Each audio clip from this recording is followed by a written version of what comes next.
আপনি যদি অ্যানিমেটেড চলচ্চিত্র ইনসাইড আউট 2 দেখে থাকেন তাহলে হয়তো মূল চরিত্রটির মানসিক ও শারীরিক সমস্যাগুলো খেয়াল করেছেন। কিন্তু এমন আরও অনেক পরিস্থিতি রয়েছে যেখানে আমাদের নেতিবাচক আবেগগুলো অনেক বেশি প্রকাশিত হয়, যার ফলে অনেকেই যেমনটা বলেন ভুল হয়ে থাকে। এমন কে আছে যে লম্বা সময় ধরে চলা কোনো মিটিংয়ের কারণে হয়তো দুপুরের খাবারের সময় পেরিয়ে গেলেও খেতে পারেননি বলে সামান্য বিষয় নিয়ে রুক্ষ আচরণ করেননি?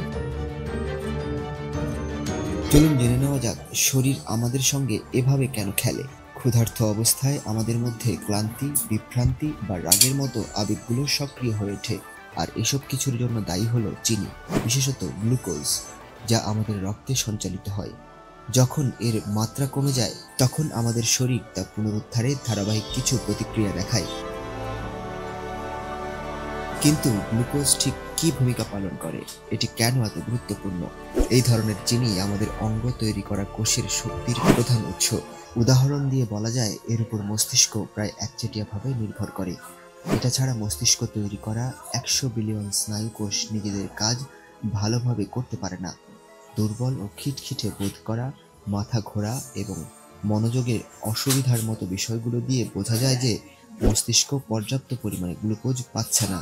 আর এই মাত্রা অনেক বেশি বেড়ে গেলে, অর্থাৎ খুব দীর্ঘ সময়ের জন্য চিনি সরবরাহের ঘাটতি হলে মানুষ কোমাতেও চলে যেতে পারে। ক্ষুধার্ত অবস্থায় রক্তে কর্টিসলের উপস্থিতি মস্তিষ্কের কার্যকারিতাকে প্রভাবিত করে, অনেকটা পুতুলের মতো খেলায়।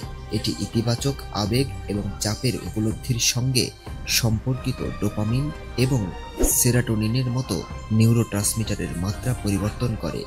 এই সম্মিলিত প্রভাবের ফলেই ক্ষুধার্ত থাকা অবস্থায় স্বাভাবিকের চেয়ে বেশি বিরক্তি বা রাগ লাগে।